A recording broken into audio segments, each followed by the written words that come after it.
what's up guys? This is Anthony from Anthony's Customs, and for this review we're going to look at the two different molds for Vision from Marvel Legends. He has a Toy Biz mold and a Hasbro mold. One of them, I don't know, I think it's this one, I'm not sure though, has a translucent version. I don't have that so I can't show you, but these are the two standard versions, so this would make for a good comparison, which is what we're going to do. The one on the right, the Toy Biz one, stands 6 1/4 inches tall. This one stands a little bit shorter, just over 6 inches tall. They both have the general same look to them, so if you're just getting them to throw on a display, either one's probably okay. They both have positives and negatives though. Neither of them are especially good figures. I'm just going to point that out. This one features mostly the same parts as... what parts are these? I want to say Silver Surfer. I think there's a Silver Surfer that shares almost all the same parts. In this one, the arms are the same as the Angel. The legs I believe are as well. Maybe Iceman for the torso. I'm not positive anymore. It's been a while. But both of them heavily reuse parts that we've seen before. As far as paint comparison, this one has shading throughout the green and the yellow. This one does not. His chest thing is gold, his is not. The quality of paint on both of them is about the same. You're going to get a lot of running and bleeding at the seams. The head sculpts on this one's a little bit bigger. The head looks kind of big. This head looks kind of small. The paint job on the faces though is about equal. This one's a lot redder. This one's kind of a darker burnt red. His green is much darker and less metallic. His is lighter and more metallic. His cape is bright yellow and it's soft and flexible.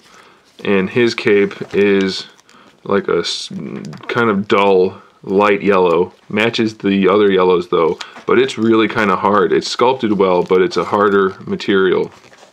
The sculpt on this one is not as good, not as realistic, I think. As far as articulation goes, they have for their heads, this one has a hinge plus a swivel. This one has a hinge plus a swivel, although because of the goofy cape you cannot use it as well. The cape on this guy, it does unpeg from the front if you want to, but you can just stretch it off over the head, which I'm going to do for the sake of the review. This one, good luck trying to get it off. Not going to recommend you do that. As far as the shoulders, they both have the ball hinge shoulders with the bicep swivel built in, but this one has that extra butterfly joint.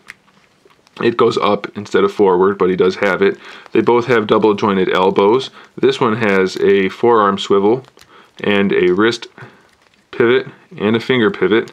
This one has a wrist swivel with a pivot built in. He's got one open hand and one closed hand.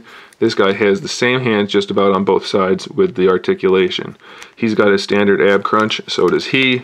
He has a waist twist, so does he. He has T-jointed ball hinge hips. This one has Y-jointed ball hinge hips. They both have a built-in thigh swivel, double jointed knees. This one has a shin swivel. He's got a standard ankle pivot, a little bit of a rock to it, not much, and a toe pivot. This one has the Hasbro ankle swivel with the pivot built in. So they do have their differences. Which one you like is going to be up to you. They both have their flaws. They're both kind of goofy looking figures.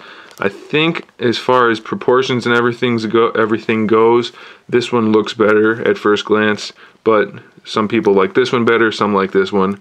That is up to you to decide. So there it is guys, thanks for watching. Stay tuned for more figure reviews, more custom figures, and other good stuff. And in the meantime, keep collecting.